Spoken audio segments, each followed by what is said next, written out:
今日係2010年嘅9月2號，第一屆世界北京世界武術博覽會啊運動會嘅話，將會喺我哋後邊呢個場地嗰度舉行㗎啦。咁樣我哋而家咧就喺嗰度係首先嘅話，同現場嗰度同大家報道一下先。而家呢兩位嘅話就係一位就係阿博士，一位就係泰拳嘅會長。佢哋而家兩位喺度咧商量緊一陣間嗰個比賽嗰個安排。喺我後邊嘅話咧，有好多人喺度排緊隊，睇嚟都係為咗大會，為咗保持嗰個場嗰個熱鬧性嘅話咧，嗰個氣氛可以好啲嘅話咧，可能佢係組織咗好多人嚟睇。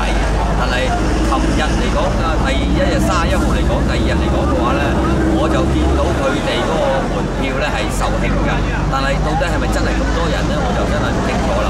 咁我哋睇下後邊嗰度咧，睇嚟係好多居民嘅組織嘅話咧，係嚟捧場嘅。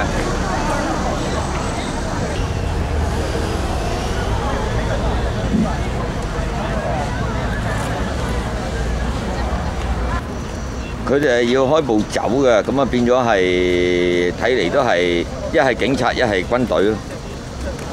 呢個係2號安檢門啊，咁我哋每一個學生都要排好隊嘅話嚟到入去。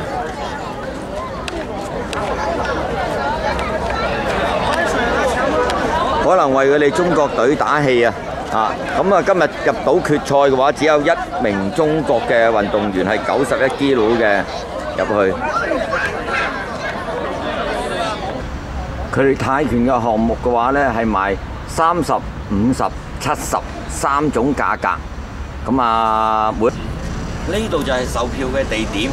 咁30、70、50呢喺大陸嚟講嗰個票價唔算平㗎啦。咁但係問題就話呢，買票都唔係好多人。我哋而家係一陣將會5點鐘開賽嘅時候嘅話呢，去到而家嘅話呢，就係大部分都係即係我頭先講嘅。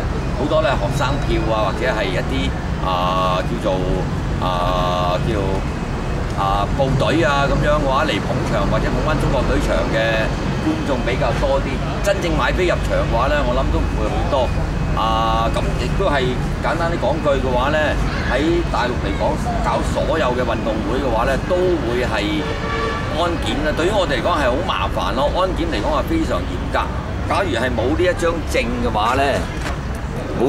證嘅話咧，係你要入去嘅話咧，都係有啲難度喎。可以講一句話就係，一係就另外一個辦法就係買票入去啦。咁買票入去嘅話就唔可以入去嗰個運動員區嗰度，只能喺上面嗰度睇咯。但係嗰個環境都幾好嘅。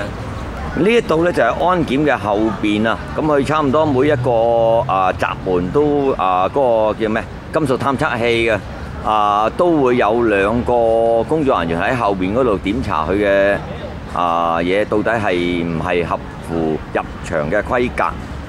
係今次中國泰拳隊嘅領隊周金彪先生啦。咁而家同佢太太同個女嘅話咧，就喺度趕住入場，為比賽嘅話作好準備啊！進吧！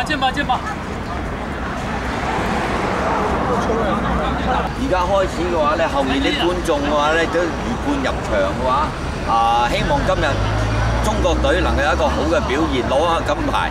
咁呢個係大家所希望嘅。